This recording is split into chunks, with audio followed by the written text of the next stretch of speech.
উপস্থিত সকল গৌর ভক্তমণ্ডলী, সাধুগুরু বৈষ্ণব, দূর থেকে আগত সকল মায়েদের চরণে, সকল বাবাদের চরণে আমি কীর্তনীয় তনুশ্রী চৌধুরী ও আমার ক্ষুদ্র সম্প্রদায়ের পক্ষ থেকে আপনাদের দাতব্য আচরণ রইল শতকোটি ধন্যবাদ প্রণাম।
आज সেই গভীর রাত্রে আমরা ভগবান শ্রীকৃষ্ণের রাসলীলা দর্শন করবো বলে সেই আশায় এখন আমরা সবাই বসে আছি। বাবা,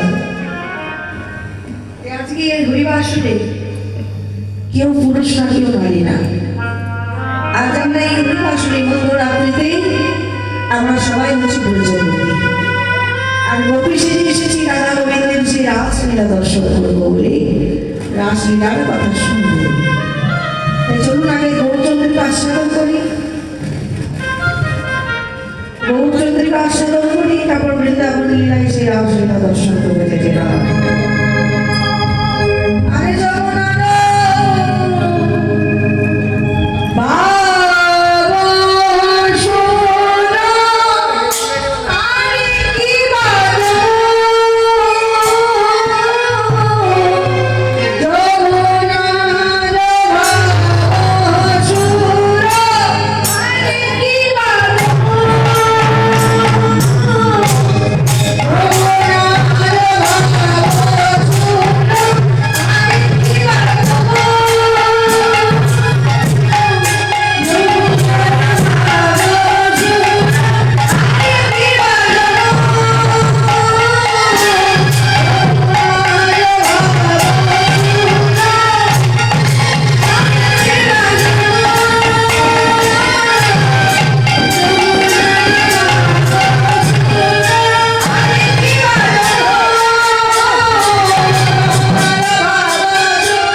এই রাসলীলা কোথায় ছিল, কেনই বা এলো, রাসলীলা করার অর্থ কি, রাস শব্দের অর্থ কি, এই প্রত্যেকটা বিষয়ে আমরা আস্বাদন করবো। মনোযোগ সহকারে একটু আস্বাদন করবে। ওইটা আজকে সেই এসেছে, কে এসেছে না, যিনি ব্রজে ছিল সেই কৃষ্ণচন্দ্র সেই কলিকালে গৌর হয়ে এসেছে। যিনি ব্রজে ছিল কৃষ্ণচন্দ্র, তিনি কলিকালে বাবা গৌরাঙ্গ মহাপ্রভু হয়ে গৌর হয়ে এসেছে আমাদের ধরাধামে। এই যে বাবা আপনারা কিন্তু শুনতে এসেছেন যে গৌরাঙ্গ মহাপ্রভু, যে গৌরহরির কথা আপনারা থেকে শুনতে বসেছেন, সেই গৌরাঙ্গ মহাপ্রভু আমাদেরকে হরিনাম দেবে বলে, আমাদের মাঝে সংকীর্তন আনবে বলে কত কষ্ট করেছে তিনি। বাবা করেনি কষ্ট? এই সেই কষ্ট না, অনেক বড় কষ্ট। আপনারা জানেন যে কলিকালে যিনি যোগাই মাধাই ছিল, একদিন গৌর নিতাই যখন নাম করতে করতে চলে যাচ্ছে নদীয়ার বুকে, আর এদিকে সেই যোগাই মাধাই কলসির কানা দিয়ে নিত্যানন্দের মাথায় করলো আঘাত।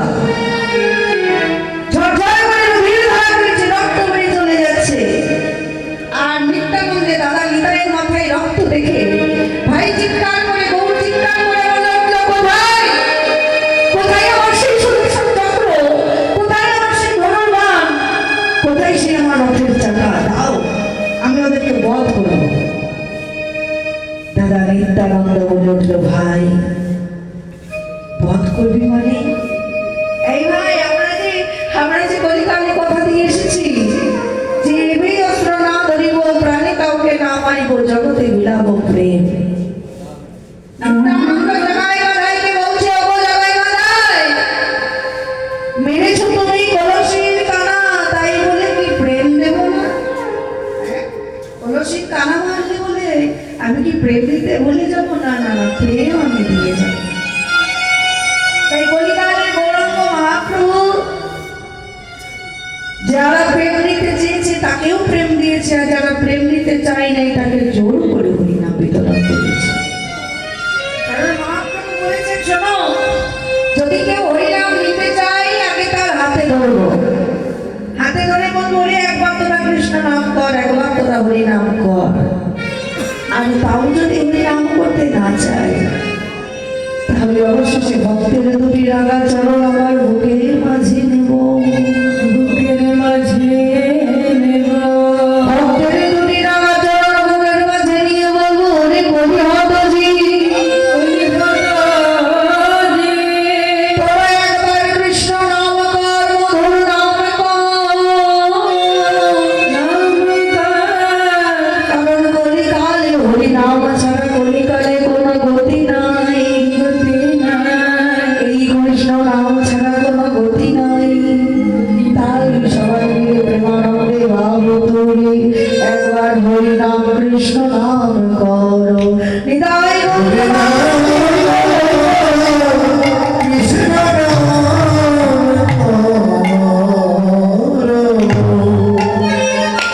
সেই মহাপ্রভু হরিনামটা বিতরণ করেছিল। ও মায়েরা, সবাই তো ঘুম ঘুম ভাব,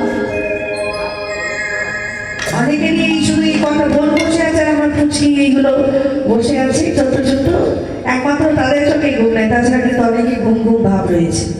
মায়েরা শুনুন, এই যে রাসলীলাটা শুনতে এসেছে, এই রাসলীলা শুনতে এলে হাতে করে কিছু জিনিস আনতে হয়। আপনারা কি এনেছেন সেগুলো? রাসলীলা শুনতে গেলে হাতে করে কিছু জিনিস আনতে হয়। কি জিনিস? টাকা পয়সা নয় কিন্তু। না না না, বাদাম ভাজাও লাগবে না। রাসলীলা শুনতে গেলে হাতে করে কি কি দরকার? একটু করে ফুল, কারণ ফুলটা বিশেষ প্রয়োজন এই রাসলীলায়। 2 নাম্বার হচ্ছে এই মায়েদের বদনে উলুধ্বনি। 3 নাম্বার হচ্ছে বাবারা করবে জয়ধ্বনি। যতক্ষণ না জয়ধ্বনি না হবে, উলুধ্বনি না হবে, ফুলের ধ্বনি না হবে, ততক্ষণ কিন্তু রাসলীলাটা মধুর হবে না। তাই কৃপা করে ঝিমিয়ে পড়লে হবে না, কারণ এই একটাই দিন আমরা রাত জাগরণ করবো, তাই তো? আপনারা দেখুন এই একটা দিন, আর আমরা আমরা নীতি প্রতিদিন কিন্তু রাত্রে জাগরণ করছি, এইভাবে রাত্রে জেগে জেগে ভক্তের মাঝে হরিনাম সংকীর্তনটাকে প্রচার করছি। তাই কৃপা করে আজকের এই দিনটা একটু কষ্ট করুন, আর ভগবানের নামে যদি কষ্ট করেন, ভগবান এই এই কৃপা এই ঋণ কিন্তু রাখবে না, ভগবান ঠিক একদিন একদিন শুরু করে দেবে। তাই চলুন আজ গৌরাঙ্গ মহাপ্রভু সেই পুরব লীলার কথা স্মরণ হয়েছে। আর পুরব লীলার কথা স্মরণ হলো কেন মহাপ্রভুর, কেই বা স্মরণ করিয়ে দিল না সুরধনী গঙ্গা। ও মায়েরা একটু ভালো করে শুনবে, আমরা যদি কোনো বস্তু হারিয়ে ফেলি আর সেই রূপ বস্তু যদি দেখতে পাই, সেই পুরনো বস্তুর কথা মনে পড়ে যায়। কেমন ও মা, মনে করুন আপনি দুটো সুন্দর দেখে ইমিটেশনের দুটো চুড়ি কিনেছেন, দুটো চুড়ি কিনলেন, আর ওই চুড়িটা কালক্রমে হারিয়ে গেল। আর সেই রকম চুড়ি যদি আপনি অন্য কারোর হাতে দেখতে পান, দেখবেন আপনার হারানো চুড়ির কথা মনে পড়ে গেছে। ইস, এরকম একটা আমারও ছিল, কি মনে পড়ে না? ও বাবা, আপনাদের মনে পড়ে না? আমরা যদি কোনো জিনিস হারিয়ে ফেলি আর সেই রকম জিনিস যদি দেখতে পাই, সেই পুরোনো জিনিসের কথা মনে পড়ে যায়। তাই আজকে গৌরাঙ্গ মহাপ্রভু কি এমন জিনিস দেখলো যার জন্য হারিয়ে যাওয়ার জিনিসের কথা মনে পড়ে গেল? কি এমন দেখলো না সুরধনী গঙ্গা। আজকে সেই গঙ্গাকেই গৌরাঙ্গ মহাপ্রভু যেহেতু বৃন্দাবনে ভাবে ভাবিত, তো কৃষ্ণ ভাবে ভাবিত, রাধা রানীর ভাবে ভাবিত, তাই গঙ্গাকে আজকে মহাপ্রভু যমুনা অনুমান করেছি। আর যমুনা অনুমান করে বলছে, যমুনা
বলো কোথায় যাবো চন্দ্রাবলী, কোথায় বেশি গেল রাস বিহারী বংশীধারী, বামে তেরাই বিনোদিনী, কোথায় গেল তারা?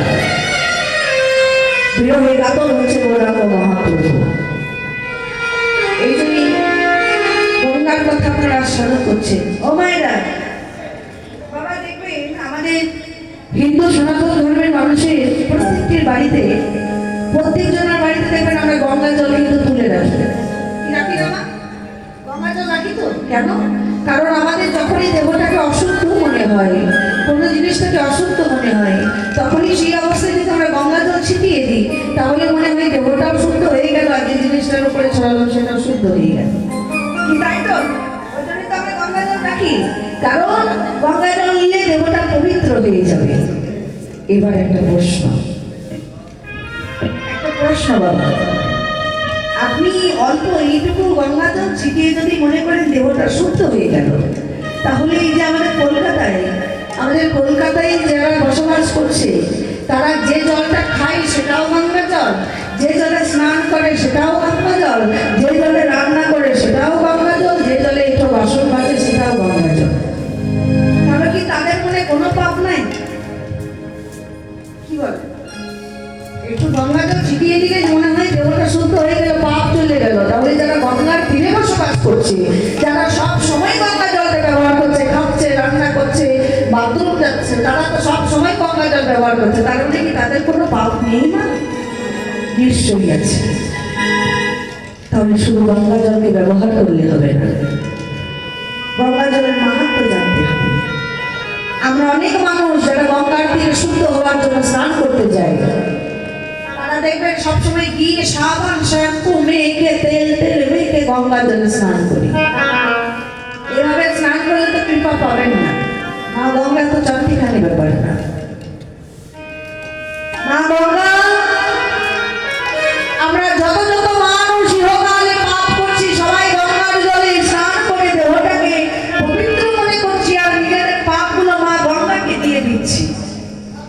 একটু চিন্তা করে দেখবেন, আমরা যে সবাই যে গঙ্গার জলে স্নান করলাম, সকল পাপগুলোকে দিয়ে দিলাম, এবার মা গঙ্গার পাপগুলোকে নিয়ে কি করছে? প্রশ্ন হতে পারে। আপনি যাচ্ছেন গঙ্গা জলে স্নান করছেন, আপনার পাপটা নিল। আমি গঙ্গা জলে স্নান করছি, আমার পাপটা নিল। এরা স্নান করছে, এদের পাপটা নিচ্ছে। তাহলে এত পাপ মা গঙ্গা কি করলো? যখন মা গঙ্গা দিচ্ছে যে পাপের ভাগ বেশি হয়ে গেছে, আর বইতে পারছি না, তখন সেই মা গঙ্গা পাপগুলোকে দড়িবদ্ধ করে, পাপগুলোকে বয়ে বয়ে নিয়ে গিয়ে সমুদ্রের জলে ঢেলে দিল। আর পাপগুলোকে সমুদ্রের জলে ঢেলে দিল বলে সমুদ্রের জলটা হয়ে গেল মমতা। সমুদ্রের জলে আর কেউ মুখ দিতে পারল না। এবার সমুদ্র দেখছে যে এত পাপ তো আমি বহন করতে পারছি না, তাহলে এখন আমার উপায় কি? সমুদ্র কি করলো? সেই পাপগুলোকে বাষ্পতে পরিণত করলো। সেই বাষ্প ভাসতে ভাসতে চলে গেল মেঘের ওপর, কালো মেঘ, ঘন মেঘের সৃষ্টি করলো। দেখুন পাপগুলো কোথা থেকে কোথায় যাচ্ছে। সমুদ্র থেকে বাষ্প হয়ে আকাশে উঠলো, আকাশে বাষ্প দেখলো এত পাপ বহন করতে পারছি না, সবার পাপ বহন করতে করতে ওই মেঘের রংটাই হয়ে গেল কালো বড়। মেঘ কি করলো? মেঘ দেখলো যে না, এত পাপ তো আমিও বহন করতে পারছি না। মেঘ তখন বৃষ্টি রূপান্তরিত করে পাপগুলোকে আকাশ থেকে ঝরে ঝরে ঝরে। আর আমরা কলিকালের মানুষ, আমরা দেখবেন বৃষ্টি জলে স্নান করতে বেশি ভালোবাসি। কি বাসি না?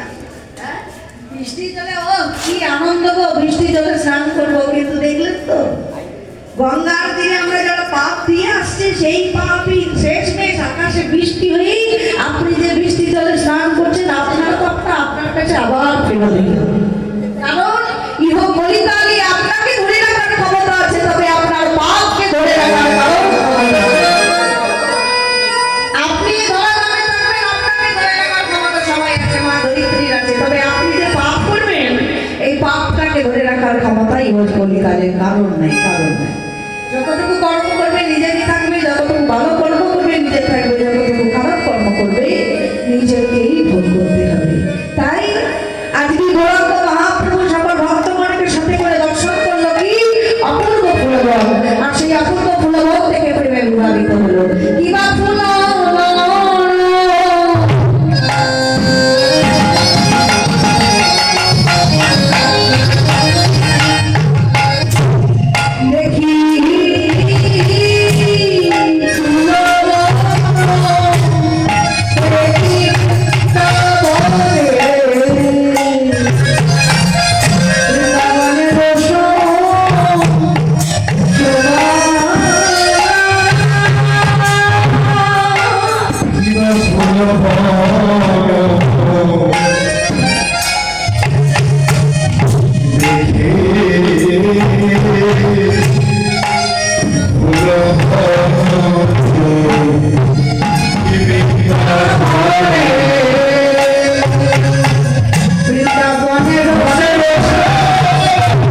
শুনতে এসেছেন আজকে আপনাদের মতো ভক্তের দিকে হাত বাড়িয়ে গৌরাঙ্গ মহাপ্রভু বলো দেখো আজকে তারাই এসেছে। কারা এসেছে?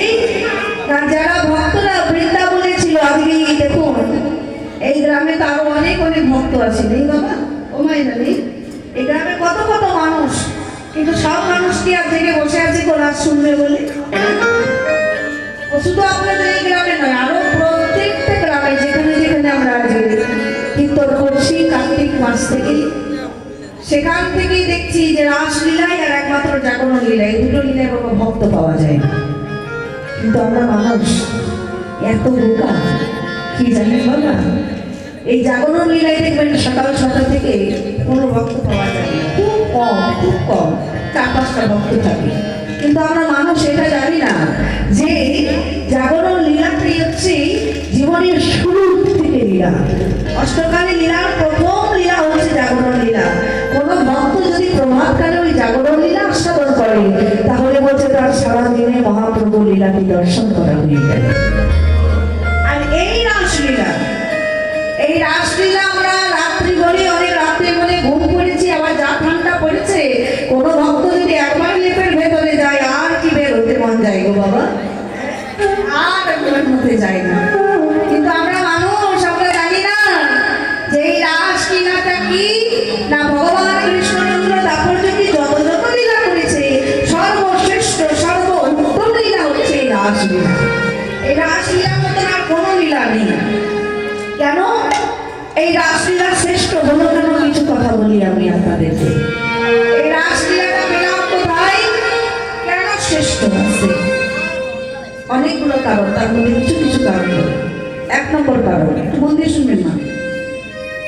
ভগবান শ্রীকৃষ্ণ তাৎপর্যকে যত যত লীলা করেছে আপনারা দেখেছেন, আপনারা শুনেছেন, প্রত্যেকটি লীলাই দেখবেন যে ভগবান কৃষ্ণ নিজে জিতেছে আর শত্রুপক্ষকে হারিয়ে দিয়েছে, কি তাই না? বকাসুর বধ করেছে, পুতনা বধ করেছে, বংশ বধ করেছে। তাহলে সবাইকে বধ করে ভগবান কৃষ্ণ নিজে জিতে গেছে আর সবাইকে হারিয়েছে। কিন্তু একমাত্র এই রাসলীলা যেখানে কিন্তু কৃষ্ণ হেরে গেছে। ভগবান কৃষ্ণ প্রত্যেকটা লীলাই জিতলো, কিন্তু একমাত্র এই রাসলীলাই যেখানে কৃষ্ণ হেরে গেল। কাদের কাছে? ব্রজ গোপীদের কাছে। বাজার ব্রজ গোপীদের কাছে ভগবান আমার হেরে গেল। আর শুধু হারলো না গো, গলায় বস্ত্র নিয়ে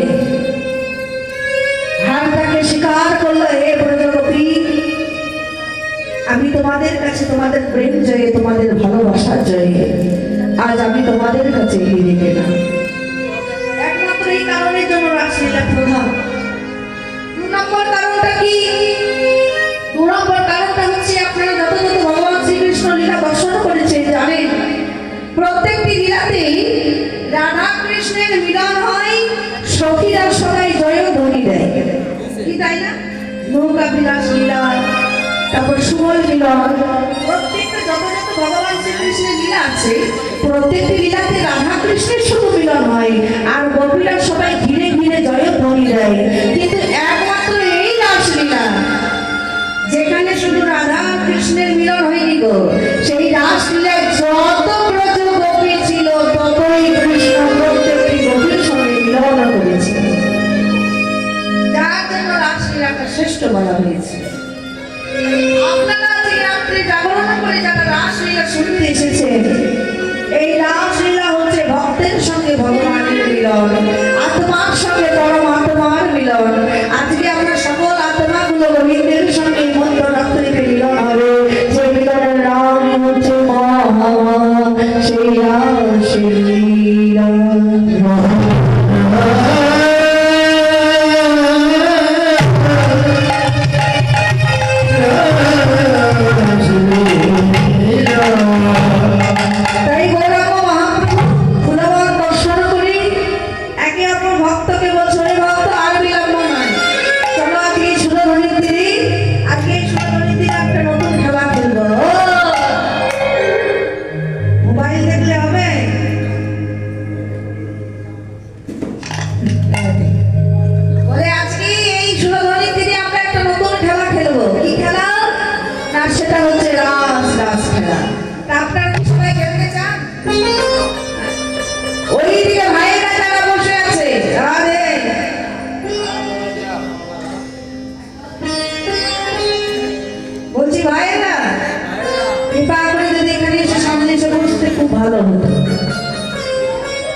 আসো আসো আসো, ভগবান মঙ্গল করবে, আসো।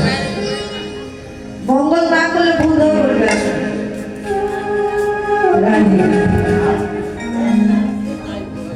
আসছে না চলে যাচ্ছে বুঝতে পারছি।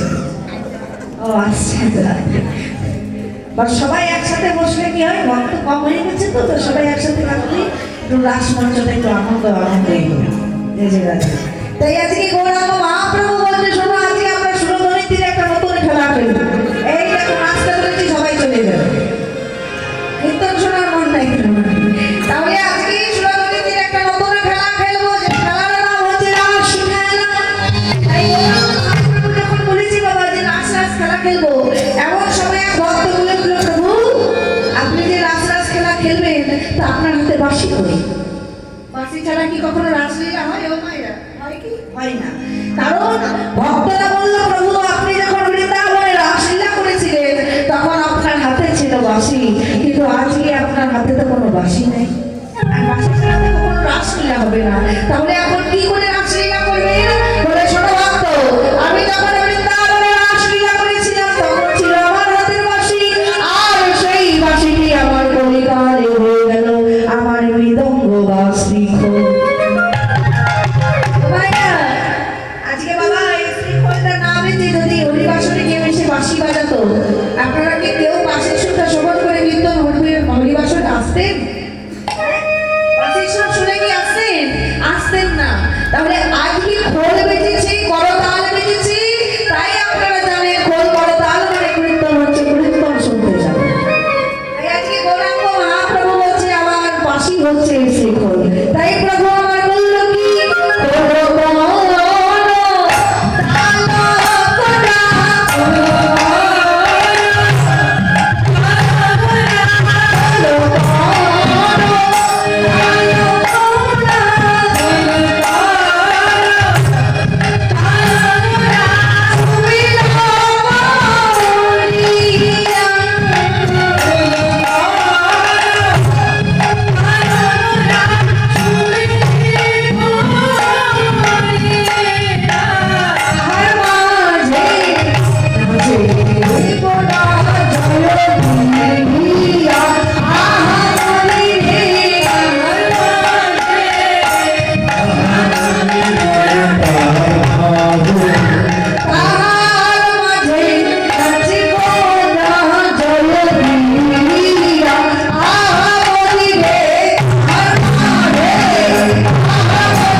ভক্তদেরকে শিকল বেজে বলে ধিকতা ধিকতা ধিকতা।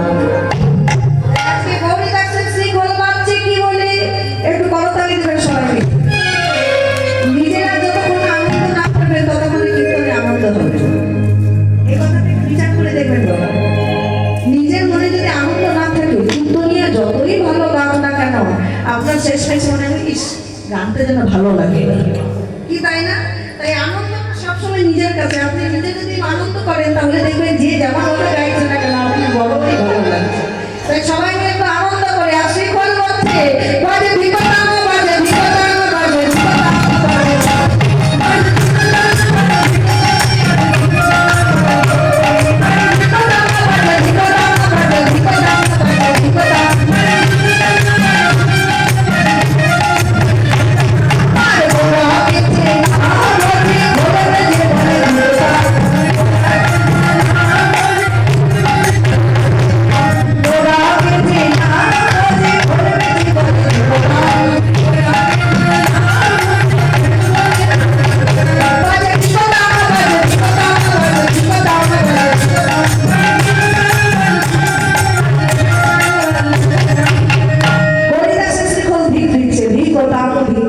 বিপদাম বাজে এবার এই গৌরীদাসের শিখলের শব্দ শুনে অদ্বৈতের করতাল থাকতে পারল না। তাই কি বলে রাজ্যে অদ্বৈতের করতাল করতাল বলে করতাল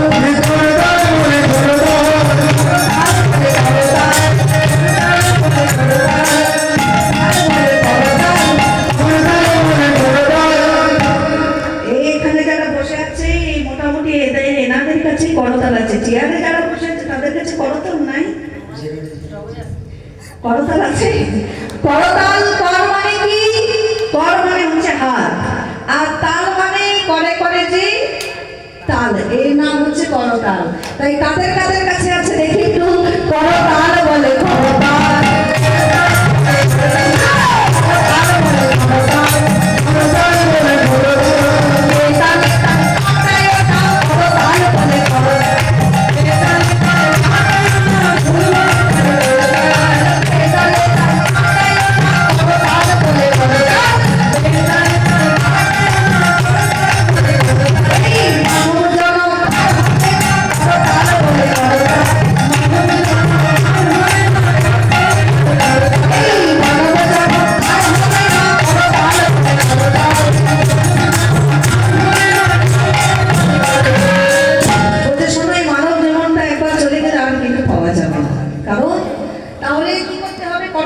হরিনাম করতে হবে। ও মায়েরা তোমরা একটু শুনবে, আজকে যে করতালিটা আপনারা দেখছেন শুনবে, এই করতালি দিলে কি হয়? আমরা যে হাতে তালি দিলাম কি হলো? ওই হাতে তালি দিয়ে কি হবে? আমার মশা মরে যায়। করতালি দিলে কি হয় জানেন? আমরা যদি হাত নিয়ে এখনই যদি কোনো জ্যোতিষীর কাছে হাত দেখাতে যাই দেখবেন ওই জ্যোতিষী আপনার হাত দেখে বলবে ও আপনার হাতে অশুভ রেখা আছে, শনি দশা, মঙ্গলের দশা, বুধের দশা, বৃহস্পতির দশা। এই নানা রকম দশা কাটাতে গেলে নানা রকম পাথর করতে হবে, আংটি করতে হবে, তবেই যে দশাগুলো দূরে যাবে। কিন্তু গৌরাঙ্গ মহাপ্রভু আমার বলছে শোনো, এই হাতে খারাপ দশা কাটাতে গেলে কোনো রকম পাথর করার দরকার নাই। খারাপ রেখা কাটাতে গেলে তোমরা যদি এই হাত নিয়ে হরি সবাই বসো আর হরি নামের জন্য, কৃষ্ণ নামের জন্য যদি একবার করতালি দাও, হাতের তালি দাও, তাহলে কি হবে জানো তোমরা? এই কৃষ্ণ নামের সুরে, কৃষ্ণ নামের মাহাত্মে যদি কোনো অশুভ রেখা আপনার হাতে থাকে সেটা ঘুচে গিয়ে সবার মঙ্গল হবে, সবার ভালোতে পরিণত হবে। যদি কোনো হাতে অশুভ রেখা থাকে সেগুলো চলে যাবে, সবার মঙ্গল হবে। আমরা কি নিজেদের মঙ্গল চাই না? চাই তো?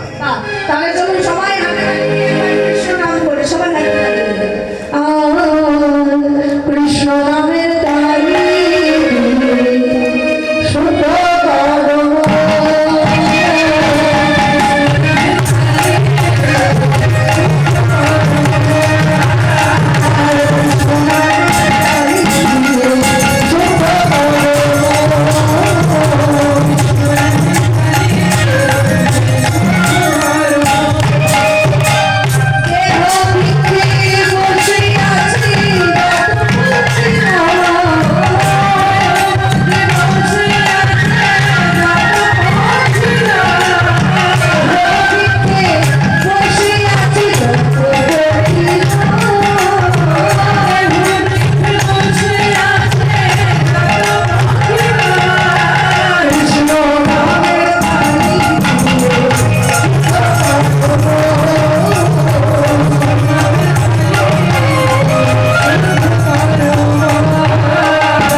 নামে তালি দিয়ে দেহটাকে শুদ্ধ করো, মনটাকে শুদ্ধ করো। আর এই আমাদের এই মন একটা এমন জিনিস, বলছে এই মনটা হচ্ছে একটা মাছির সমান। মাছি মাছি আপনারা মাছি দেখেছেন তো? খাবারের থালার উপরে দেখো ভর ভর ভর ভর ভর ভর করে মাছি করে। তাহলে একটা মাছির স্বভাব কি? আপনি যদি খাবার খান, ওই খাবারের থালার মধ্যে মাছিতে গিয়ে বসে। আপনি যদি পূজা করেন, পূজাতে যদি গোবিন্দকে ফল দেন, ওই ফলের উপর মাছিটা ভন ভন করছে বাবা। এবং আপনি যে জায়গায় মলমূত্র ত্যাগ করছেন, সেখানেও কিন্তু মাছিটা, সেই মাছিটা কিন্তু ভন ভন করছে। তাহলে একটা মাছির স্বভাব হচ্ছে একটা ভালো জিনিসেও বসা, একটা খারাপ জিনিসে বসা। তদ্রূপ আমাদের এই মনটা হয়ে গেছে একটা মাছির সমান। এই মন কখনো নিয়ে যায় সুপথে, কখনো নিয়ে যায় কুপথে। আজকে আপনাদের এই মনটাই নিয়ে এসেছে এই হরিবাসনে। ঘুমাতেও পারতেন, তবে এই মন মাছিটাই কিন্তু আপনাদের এই কিন্তু হরিবাসনে নিয়ে এসেছে। আবার এই মন মাছিটা যেখানে খারাপ জিনিস হয়, খারাপ কথা হয়, খারাপ দর্শন হয়, সেখানে কিন্তু এই মন মাছিটাই চলে যায়। তাই পদকর্তা মহাজনরা বলছে, শোনো, তোমরা যদি এই মন মাছিটাকে মৌ মাছিতে পরিণত করতে পারো, মন মাছিটাকে বাদ দিয়ে যদি মৌমাছিতে পরিণত করতে পারো, তাহলে তোমাদের জীবনটা সার্থক হবে। ওমা, মাছি তো এখানে সেখানে গিয়ে বসে, কিন্তু মৌমাছি কি কোনো খারাপ জায়গায় বসে? কি বলে বাচ্চারা বসে? মৌমাছি কিন্তু কোনো খারাপ জিনিসের উপরে বসে না। যে ফুলে মধু আছে, একমাত্র সেই ফুলের উপরে গিয়ে বসে, গুনগুন করে গান গায়, সেই ফুলের থেকে মধু সংগ্রহ করে নিয়ে চলে যায়।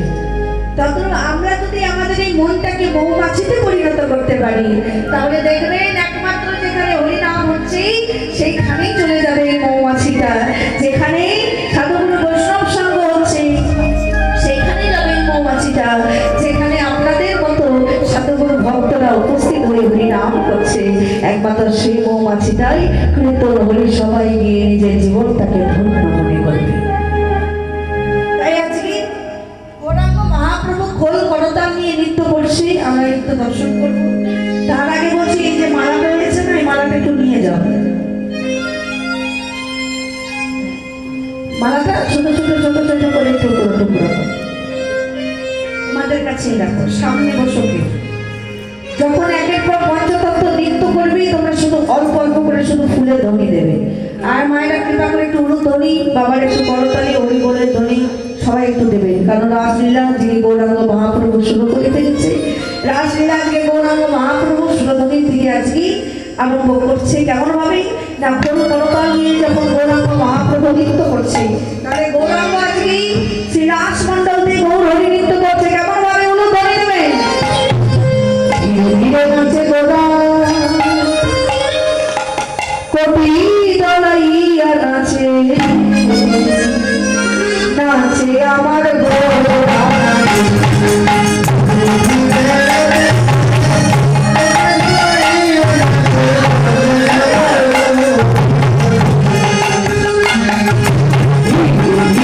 নাচে গোরা কবি দলাইয়া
মহাপ্রভু নৃত্য করছে রাসলীলায়।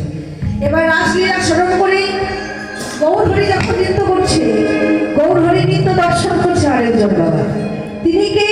তিনি হচ্ছেন আমাদের সেই দাদা নিত্যানন্দ। নিত্যানন্দ নৃত্য করছে রাধে রাধে। আপনারা কি জানেন নিত্যানন্দ কে?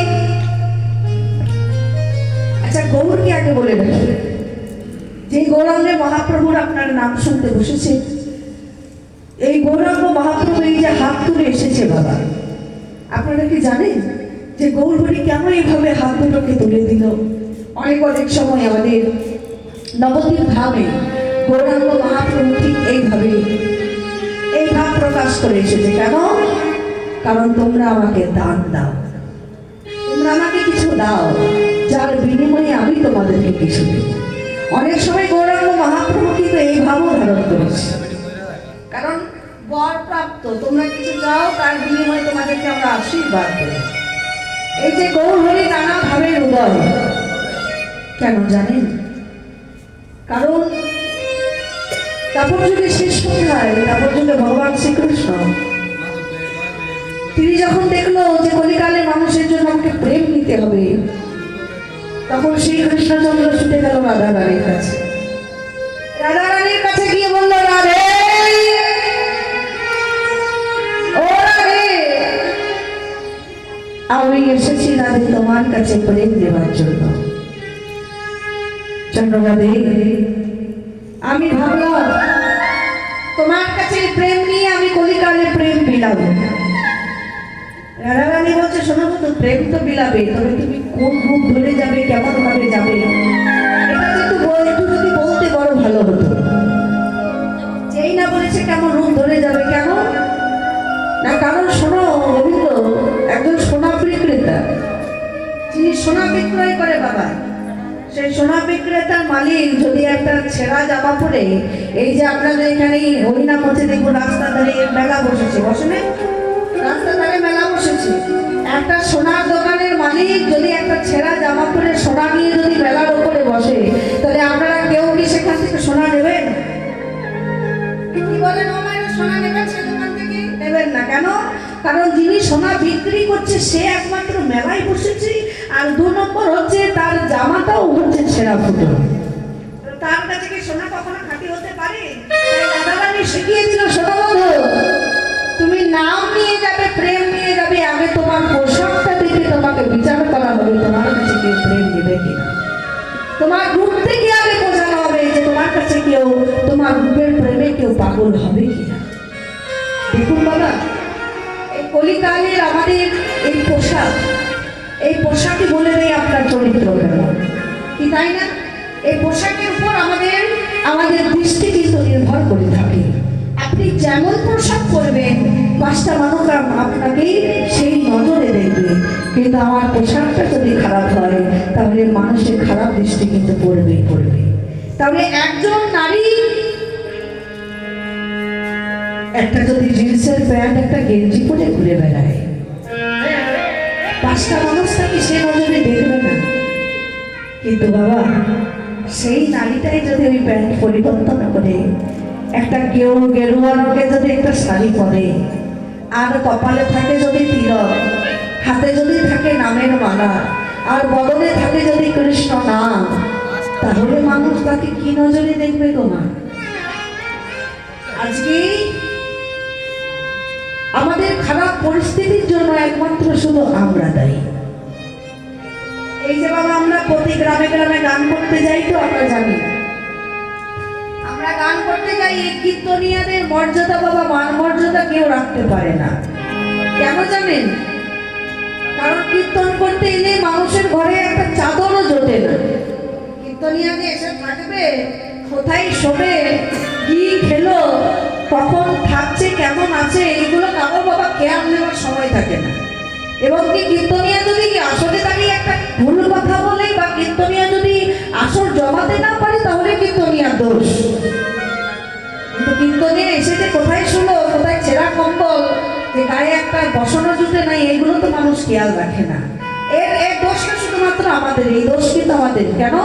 কারণ আমরাও অনেক সময় অনেক জায়গায় খারাপ আচরণ করে থাকি, যার জন্য অনেক 5টা মানুষের সঙ্গে তুলনা করে যে একটা মানুষ যদি পাঁচটা জনের সঙ্গে যদি একটা মানুষ ভালো থাকে, সেই ভালো মানুষের চোখে সেই ভালো মানুষটার মর্যাদা কেউ কিন্তু দিতে পারে না, পারে? তাই সৎসঙ্গে স্বর্গবাস, অসৎসঙ্গে নরকবাস। যেই না রাধারানী বলছে বধূ তুমি কোন বেশি যাবে, কোন রূপ ধরে যাবে, এটা যদি ভালো না হয় তাহলে তোমার কাছে কেউ প্রেম নেবে না, কেউ নেবে না প্রেম। গোবিন্দ মনে মনে ভাবলো ঠিক কথা, আমি কোন রূপ ধরে যাব, কেমন ভাবে যাব, এটা আমি সর্বপ্রথমে একজনকেই দেখাবো, সেটা হচ্ছে আমাদের রাধারানী। তবে রাধারানীকে সরাসরি রূপটা দেখাবো না, আর আমি রাধারানীকে সেই রাসলীলা শেষেই আমি রাধারানীর স্বপ্নের মধ্যে সেই রূপটাকে দেখাবো। ও বাবা, এই রাসলীলার শেষে যখন রাধা কৃষ্ণ দুজন একসঙ্গে শয়নে আছে, গোবিন্দ মনে মনে ভাবলো এই হলো সুযোগ। রাধারানী ঘুমিয়েছে, আর রাধারানী ঘুমের মধ্যে আমি আমার সেই গরুর রূপটাকে ভাসিয়ে দেব। এবার দেখো রাধারানী ঘুমাচ্ছে বাবা, নিশ্চিন্তে ঘুমাচ্ছে, বধুর অঙ্গে পরশ পেয়ে রাধারানী ঘুমিয়ে আছে। আর যখন রাধারানী ঘুমাচ্ছে, এমন সময় রাধারানী ঘুমের মধ্যে সেই গরুর রূপের স্বপ্ন এসেছে। গরুর রূপটাকে দেখছে রাধারানী স্বপ্নের মধ্যে, আর যেই না গরুর রূপটাকে দেখছে বাবা, রাধারানী বলছে কি এত অপরূপ চেহারা, এত সুন্দর দেখতে, আর লম্বিত ভুজ, কত লম্বা, কত সোনা, কি সুন্দর কপালে তার তিলক, হাতে কি সুন্দর নামের মালা, সারা শরীরে তিলক, কি সুন্দর দেখতে, সোনার মতন গায়ের রং। এইভাবে রাধারানী স্বপ্নের মধ্যে গৌরকে দেখতে দেখতে স্বপ্নের মধ্যেই গৌরকে ভালোবেসে ফেলেছে। স্বপ্নতে দেখতে দেখতে স্বপ্নতে ভালোবেসে ফেলেছে। এবার যেই না স্বপ্ন দেখতে দেখতে গৌরকে ভালোবেসে ফেললো, এমন সময় যখন স্বপ্নটা শেষ, যখন ভাঙ্গ হয়ে আসছে, রাধারানী মনে মনে ভাবছে কি আমি করলাম, আমি তো কোনোদিন বৃন্দাবনে কোনো পরপুরুষের মুখের দিকে তাকাই না, কিন্তু আজকে আমি ঘুমন্ত অবস্থায় আমি স্বপ্নের মধ্যে একটা অপরূপ পুরুষকে দেখেছি, আর আমি তো ধীরে ধীরে তাকে ভালোবেসে ফেলেছি। আজকে যদি আমার বন্ধু একবার জানতে পারে, যে আমি স্বপ্নের মধ্যে একটা পরপুরুষকে দেখে ভালোবেসেছি, না জানি আমার বন্ধু কত কষ্ট পাবে, কত ব্যথা পাবে। আমার বন্ধু যদি একবার জানতে পারে যে আমি আজকে স্বপ্নে একটা অন্য পরপুরুষকে দেখে ভালোবেসেছি, এই কথা ভেবে রাধারানী বাবা কাঁদতে বসেছে। আর যেই না রাধারানী কাঁদতে বসেছে, গোবিন্দ সব সহ্য করতে পারে, কিন্তু ভক্তের নয়নের জল সহ্য করতে পারে না। গোবিন্দ রাধারানীকে উঠিয়ে বলছে, রাধে, ও রাধে, কেঁদো না, রাধে কেঁদো না। আসলে তুমি স্বপ্নের মধ্যে যাকে দেখেছো সে অন্য কোনো পরপুরুষ নয়, সেটাই হচ্ছে আমি। যেই না বলেছে সেটা হচ্ছে আমি। রাধারানী বলছে, বধূ না না, আমি যাকে স্বপ্নে দেখেছি সেটা তো তুমি হতে পারো না, কারণ আমি যাকে স্বপ্নে দেখেছি সে হচ্ছে আজ লম্বিত ভুজ সোজা, আর তুমি তো বাঁকা শ্যাম, তা তুমি বাঁকা থেকে সোজা হলে কি করে? গোবিন্দ বলল, শোনো রাধে, এতদিন আমি বাঁকা হয়েছিলাম বলে আমার ভক্তরা বাঁকা পথে হাঁটতে গিয়ে তারা গোবিন্দ পাই না। এই আগত কলিকালে আমি নিজেও সোজা হয়ে দাঁড়াবো, আর আমার কলি হতো ভক্তদেরকে সোজা পথে হরি নাম নিয়ে তাদেরকে উদ্ধার করবো।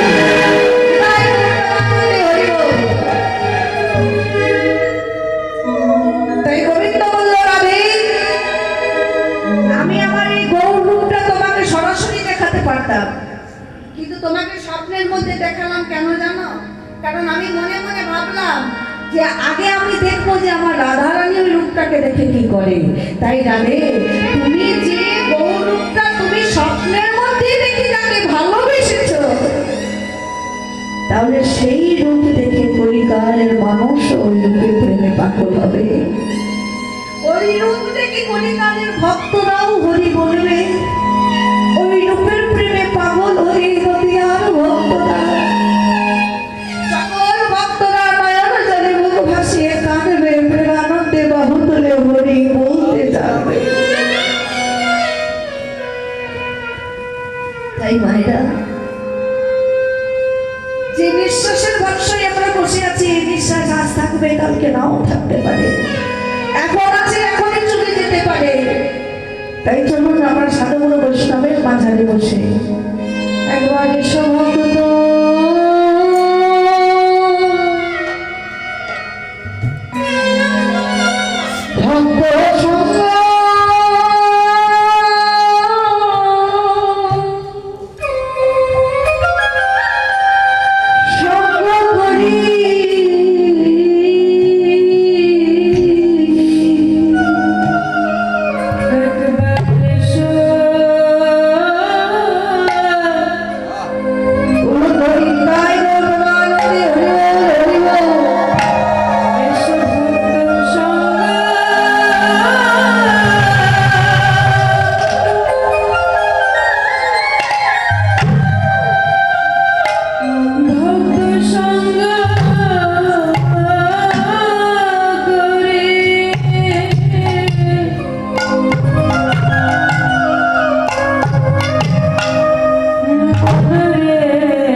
একবার এসো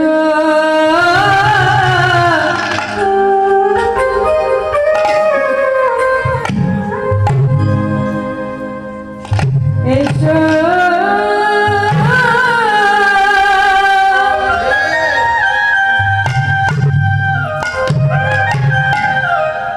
ভক্ত সঙ্গ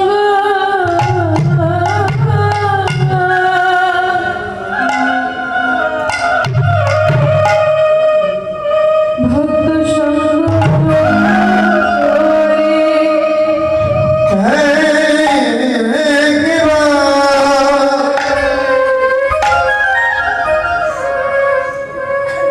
এসো ভক্ত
সেই দাদা বলরামই কলিকালে এসেছে, দাদা নিতাই হই।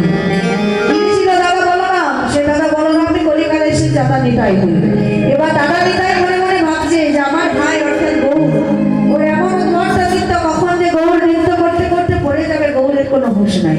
তাই গৌর নৃত্য করছে আর দাদা নিতাই গৌরাঙ্গ মহাপ্রভুকে ঘিরে ঘিরে নৃত্য করছে। যে রাধে একটু মন দিয়ে শোনো, আমরা সংসারে যারা বড় দাদা বা বড় দিদি হই, তারা দেখবে এই ছোট ছোট ভাইদেরকে ছোট ছোট বোনদেরকে অনেক খেয়াল রাখে, আগলে রাখে, রাখে না? কোথায় পড়ে যাবে, এটা করবি না, সেটা করবি না, এটা খাবি না, এইভাবে আমরা অনেক শাসনে রাখি, অনেক আদরে আবদারে রাখি। তাই দাদা নিতাই মনে মনে ভাবছে যে গৌরের এমন ঘটনা কখন যে পড়ে যাবে বলা মুশকিল। তাই দাদা নিতাই আজকে গৌরকে ঘিরে ঘিরে নাচছে। সবাই হয়েছে কেমন? আমার নিতাই নাচে কাছে কাছে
গদাধর হচ্ছে আমাদের যিনি বৃন্দাবনে ছিল রাধারানী। রাধারানী তারপর যুগে মনে মনে ভাবলো যে আজ আমি নারী বলে আজ কৃষ্ণকে ভালোবেসে আজ আমি হয়েছি কলঙ্কিনী। তাই আগত কলিকালে আমি আর নারী বেশে নয়, আমি পুরুষ বেশে গিয়ে গোবিন্দকে ভালোবাসবো, যাতে কলঙ্কিনী যাতে আমাকে কেউ না বলতে পারে। তাই সে গদাধর নৃত্য করছে, গদাধর নাচিছে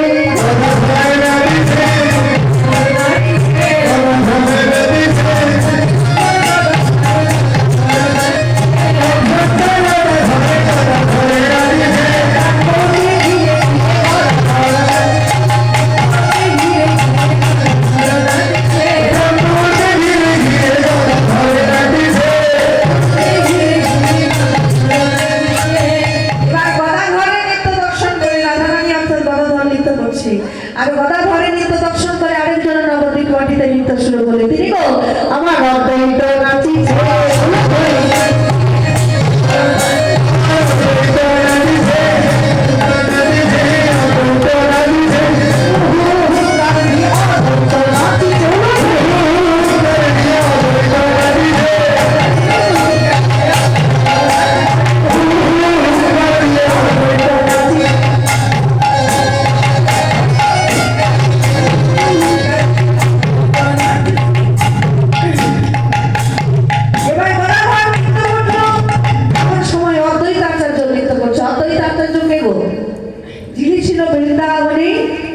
বাবা ভোলানাথ। সেই বাবা ভোলানাথ নৃত্য করছে হু হু হুঙ্কার দিয়ে, পেয়েছি পেয়েছি বলেই সে অদ্বৈত নৃত্য করছে। আপনারা জানেন বৃন্দাবনে ভগবান শ্রীকৃষ্ণ, বৃন্দাবনে ভগবান শ্রীকৃষ্ণ সঙ্গে রাসলীলা করেছিল। সেই দিন তখনকার দিনে আদেশ ছিল যে যেখানে রাসলীলা হবে, ভগবান শ্রীকৃষ্ণ গোপীদের নিয়ে যেখানে রাসলীলা করবে, সেই রাসলীলায় কোনো পুরুষ আসতে পারবে না। রাসলীলার মধ্যে কোনো পুরুষ আসা নিষিদ্ধ। কিন্তু একদিন বাবা ভোলানাথ মনে মনে ভাবলো যে শুনেছি রাসলীলায় নাকি অনেক আনন্দ হয়, রাসলীলায় নাকি অনেক প্রেম হয়, অনেক ভালোবাসা হয়। তাই আমি তো পুরুষ, আমি তো কোনোদিন আর রাসলীলা প্রবেশ করতে পারবো না, কারণ রাসলীলায় যিনি দাঁড়িয়ে আছে সেও তো কোনোদিন প্রবেশ করতে দিতে পারবে না আমাকে, কারণ আমি পুরুষ। তাই বাবা ভোলানাথের মনে অনেক ইচ্ছা যে সেই রাসলীলা দর্শন করবে। তাই একদিন যখন রাসের সময় এসেছে, মা আস্তে আস্তে যেদিন রাসের সময় হলো, ওই রাসের দিন বাবা ভোলানাথ মনে মনে ভাবলো যে আজ আমি যাব সেই রাসলীলা দর্শন করতে, আজ আমি সেই রাসলীলা দর্শন করতে যাব। আর আমি তো জানি না যে রাসলীলার পথটা যে কোন দিকে, কোন রাস্তা দিয়ে যে রাসলীলায় যেতে হয়, রাসলীলার পথ কোথায়, সেটা তো আমার জানা নাই। আজকে যখন মা পার্বতী সেজে গুজে রাসলীলায় যাবে, আস্তে আস্তে, ও ভাইরা একটু মন দিয়ে শুনবেন, গল্প গুজব না, একটু মন দিয়ে শুনুন। মা পার্বতী রাসলীলায় যাবার জন্য যখন তৈরি হচ্ছে সাজছে, বাবা ভোলানাথ নন্দী ভিঙ্গিকে ডেকে বলছে, নন্দী এই ভিঙ্গি, তোর মা এত সেজে গুজে আজকে সেই রাসলীলায় যাবে। এই আজকে আর বিলম্ব নয়, তোর মা যে শাড়িটা পরে যাবে রাসলীলায়, একটু আমার দিকে লক্ষ্য করুন। আজকে তোর মা পার্বতী যে শাড়িটা পরে যাবে রাসলীলায়, সেই শাড়ির আঁচলে ভালো করে ভাঙের গুঁড়ো বেঁধে দেবে। কি ভাঙের গুঁড়ো? আপনাদের এখানে কেউ ভাঙ খায় নাকি? ভাঙ কে খায়? রাধে। বাবা ভোলানাথের নামে কথাটা রটে গেছে, সবাই বলে যে বাবা ভোলানাথের নামে রটে গেছে, বাবা ভোলানাথ ভাঙ খায়। কিন্তু এই জগৎ থেকে আর কেউ খায় না, সবাই খায়। সবাই বাবা ভোলানাথের নামে রটে গেছে কথাটা। তাই নর্থে ভিকিকে দেখা যায়, নর্থে ভিকি যা যা যা যা যা, যে শাড়িটা পরে যাবে তোর মা, সেই শাড়ির আঁচলে ভালো করে ভাঙের গুঁড়ো বেঁধে দে। আর তোর মাতা দিয়ে নাচতে নাচতে যাবে রে, আর এই ভাঙের গুঁড়ো রাস্তায় করতে করতে যাবে। আর যে রাস্তা দিয়ে ভাঙের গুঁড়ো করতে করতে যাবে, আমি ভাঙের গন্ধ শুনতে শুনতে ঠিক রাস মঞ্চে পৌঁছে যাব। তাই আজকে যেই না মা পার্বতী আঁচলে সেই ভাঙের গুঁড়োটা বেঁধে দিল, মা পার্বতী নাচতে নাচতে চলে যাচ্ছে রাস মঞ্চে। সবাই হয়েছে কেমন? আর নেচে নেচে যাই গরি, নেচে নেচে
নাচতে নাচতে মা মহামায়া অর্থাৎ দেবী দুর্গা নাচতে নাচতে চলে যাচ্ছে রাসমঞ্চে। আর যেই না নাচতে নাচতে চলে যাচ্ছে বাবা, ওই আঁচলে যে বাঁধা ছিল ভাগের গুঁড়ো, ওই ভাগের গুঁড়ো রাস্তার মধ্যে ছড়াতে ছড়াতে ছড়াতে ছড়াতে গেছে। আর এইদিকে বাবা ভোলানাথ সেই ভাগের গন্ধ শুনতে শুনতে রাসমঞ্চের দুয়ারে এসে দাঁড়িয়েছে। ও মায়েরা, যেই না বাবা ভোলানাথ রাসমঞ্চের দুয়ারে এসে দাঁড়িয়েছে, এমন সময় তো যিনি দারোয়ান যিনি দাঁড়িয়ে আছে, তিনি তো আর ভোলানাথকে ঢুকতে দেবে না, কারণ সে তো পুরুষ। কিন্তু আপনারা যারা মন দিয়ে রাসলীলা শুনেছেন আগে, তারা কিন্তু জানেন যে রাসলীলার আসার সময় গোপীরা এমন ভাবে ছুটে এসেছে যে কোনো গোপীর বসত পড়ে আছে রাস্তার মধ্যে, কোনো গোপীর মাথায় যে ফুল বেঁধেছিল ফুলগুলো পড়ে আছে রাস্তার মধ্যে, কোনো গোপীর বুকের যে চেরিটা, সেই চেরিটাও পড়ে আছে রাস্তার মধ্যে। কারোর কোনো হুঁশ নাই, কেন? কারোর উদ্দেশ্য একটা, সেটা হচ্ছে গোবিন্দ চরণে যাওয়া। তেমনি বাবা আমরাও অলিহত জীব, আমাদের যে কখন অপরের ডাক আসে আমরা কিন্তু কেউ বলতে পারবো না। এই কলিযুগের মানুষ কেউ শিশুকালে চলে যাচ্ছে, কেউ যৌবনকালে চলে যাচ্ছে, কেউ বৃদ্ধ অবস্থায় চলে যাচ্ছে। কারণ এই কলিকালের আয়ু কোনো নির্ধারিত নয়। এত বছর যে মানুষ বাঁচবে এই আয়ুটা কোনো নির্ধারিত নয়, যে কোনো সময়ে যে কোনো অবস্থায় তাকে চলে যেতে হচ্ছে। তাদের মা যদি একবার ভগবানের ডাক আসে গো, তখন কি আমরা কেউ আর ঘরে থাকতে পারবো? আজকে কীর্তন হচ্ছে, পাড়াতে শুনতে যাচ্ছি না, যেদিন আপনি ভব ছেড়ে চলে যাবেন সেদিন কিন্তু ঘর দুয়ার বাড়ি ওই এসি ফ্যান কিছু যাবে না, একমাত্র এই হরি নামই যাবে আর প্রেমই যাবে। একমাত্র তখন পথের সঙ্গী হবে বলো হরি, বলো হরি, বলো হরি। এই হরি বল যাবে আর এই নামটা যাবে বাবা, তাছাড়া আর আপনি কোনো কিছুই নিয়ে যেতে পারবেন না। এত বড় ঘর, টাকা পয়সা, সম্পত্তি, আত্মীয় স্বজন, ছেলে মেয়ে। তাই বলছে শোনো, ভগবানের ডাক, যদি ভগবানের ডাক একবার আসে, যে যেমন অবস্থায় থাকবে তাকে সেই অবস্থায় ছেড়ে চলে যেতে হবে।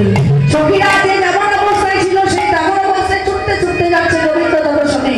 কখন বসন রাস্তায় পড়ে আছে কারোর কোনো খেয়াল নেই, কোনো হুঁশ নাই। তাই আজকে বাবা ভোলানাথ কি করলো জানেন মা? যে গোপীদের বসনগুলো পড়ে আছে রাস্তার মধ্যে, সেই বসনগুলোকে তুলে সেই শাড়িগুলোকে পরে বাবা ভোলানাথ ভালো করে শাড়িটা পরেছে।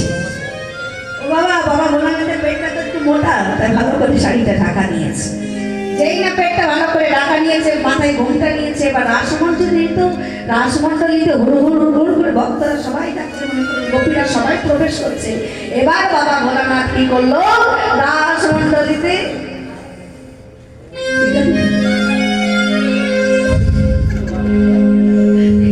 এবার বাবা ভোলানাথ রাসমণ্ডলীতে গিয়ে চুপ করে রাসের এক কোণে গিয়ে বসে থাকলো। আর মনে মনে ভাবছে যে আমাকে তো বেশি লাফাঝাপা করা যাবে না, কারণ লাফাঝাপা করতে গিয়ে যদি শাড়িটা যদি বলা যায় না খুলে যদি খাই, তাহলে আমি তো ধরা পড়ে যাবো যে আমি ভোলানাথ। আর একবার যদি ধরা পড়ে যাই তাহলে রাসমঞ্চ থেকে আমাকে সবাই তাড়িয়ে দেবে। তাই আজকে সেই ভোলানাথ রাসমঞ্চের এক পাশে গিয়ে নীরব হয়ে বসে আছে। এমন সময় ভগবান কৃষ্ণচন্দ্র যখন রাসলীলা করছে সকল ভক্তগণকে সাথে করে, গোপীগণকে সাথে করে, এমন সময় ললিতাকে ডেকে বলছে,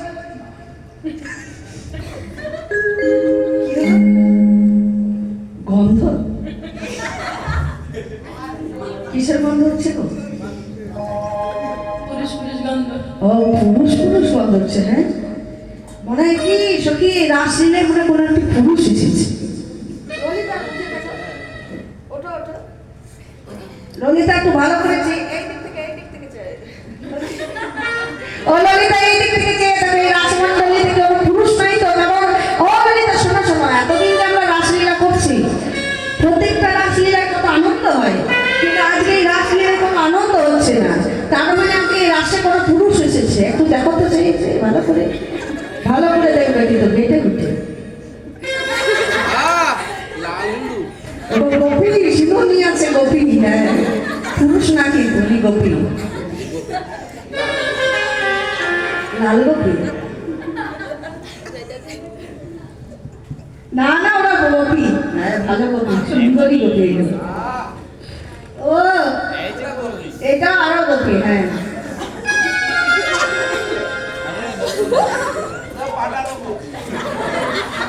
পাটি এনেছে।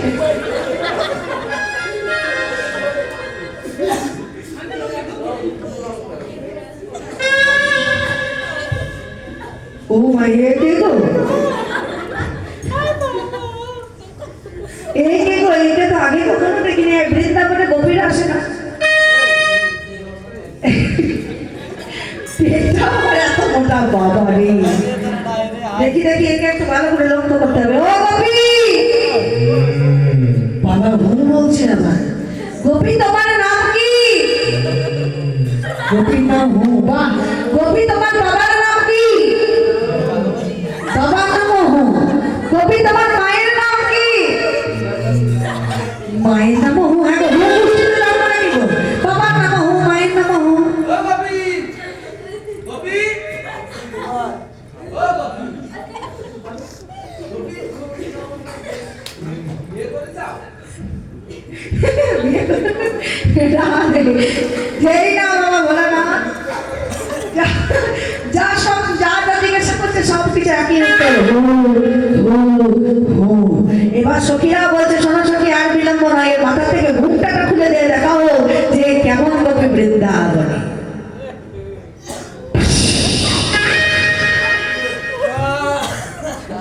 বাবা বলে না, ও মায়েরা, আজকে যেমন আমরা এখানে হাসাহাসি করছি, এইরকমই হাসাহাসি হচ্ছিল বৃন্দাবনে। যতক্ষণ না হাসাহাসি ততক্ষণ হচ্ছিল, যতক্ষণ না ভোলানাথের মুখটা দেখতে পেয়েছিল সবাই।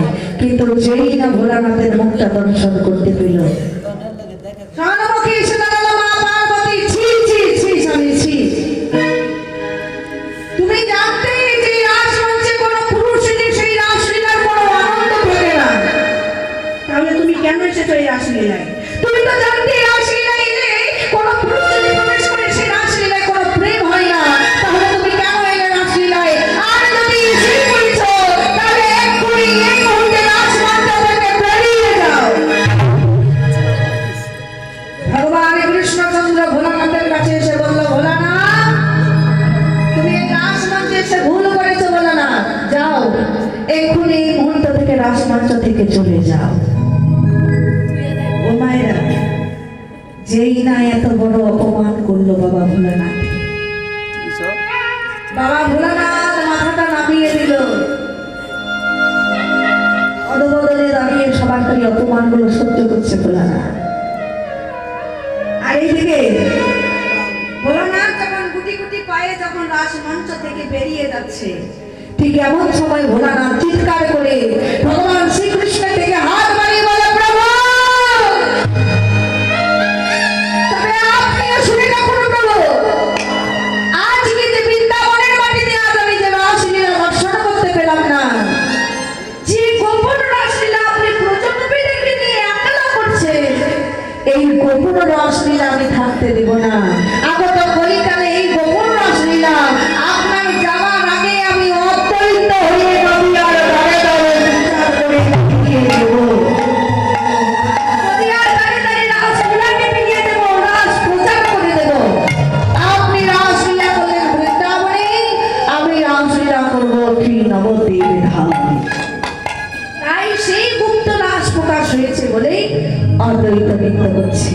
আর অদ্বৈতের নৃত্য দর্শন করতে করতে নদিয়ার সকল ভক্তমণ্ডলী পঞ্চতত্ত্ব সকলেই নৃত্য করছে। আমার পঞ্চতত্ত্ব নাচিছে,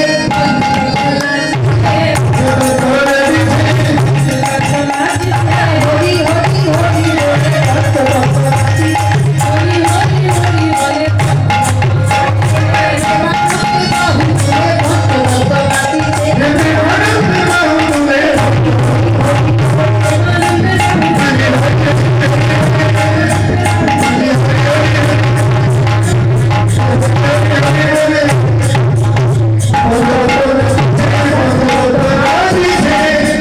এবার পঞ্চতত্ত্ব নৃত্য করছি, আর এমন সময় সুরধনের তীরে মাদল বেজে চলে যাচ্ছে বাবা। যেই না মাদল বেজেছি, আজকে পঞ্চতত্ত্ব এবং নদিয়ার ভক্তগণ সবাই মাদলের তালে তালে নৃত্য করছে রাসলীলার কথা স্মরণ করে। আমরা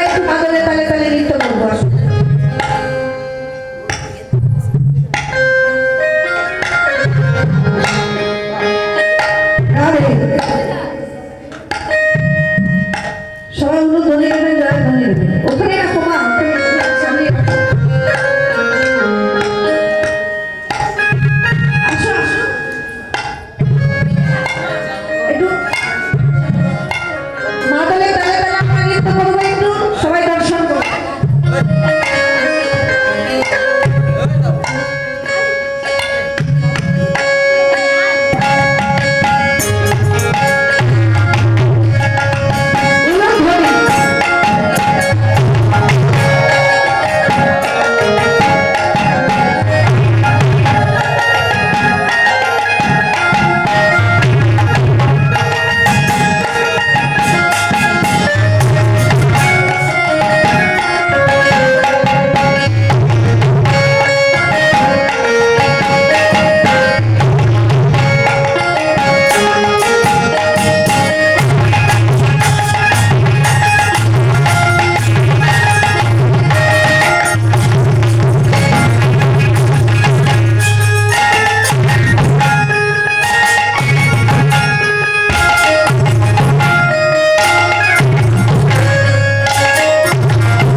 আগে বলছি তোমরা ধরি যা ধরি না দিলে বাবা রাশিরা আনন্দ হয়।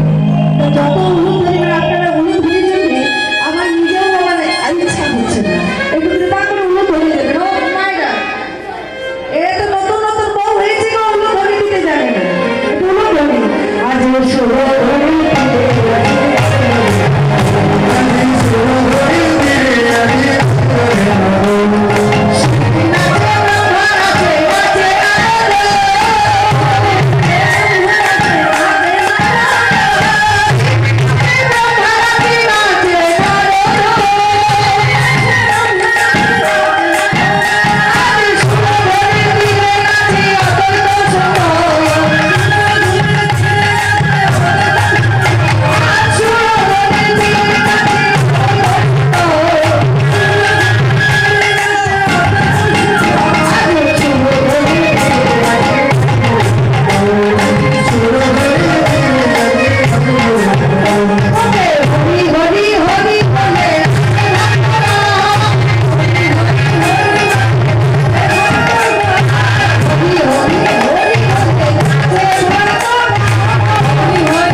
আবার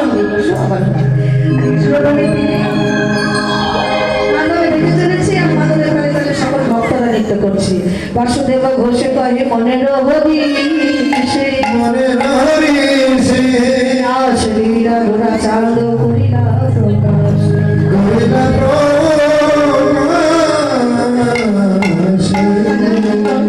রাসলীলা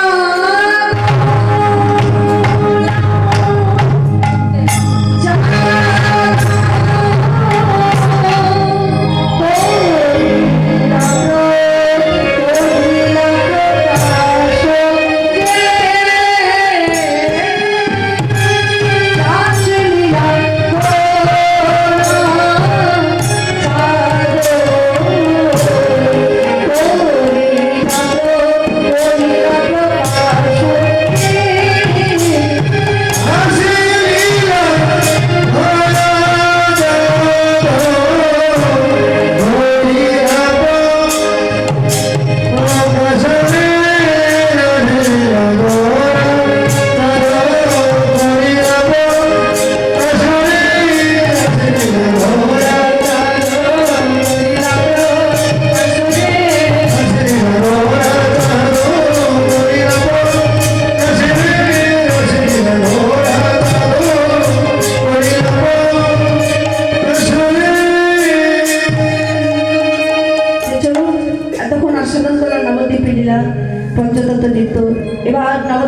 মধুময় বৃন্দাবন। তা বৃন্দাবন সবাই মায়েরা যাবেন তো?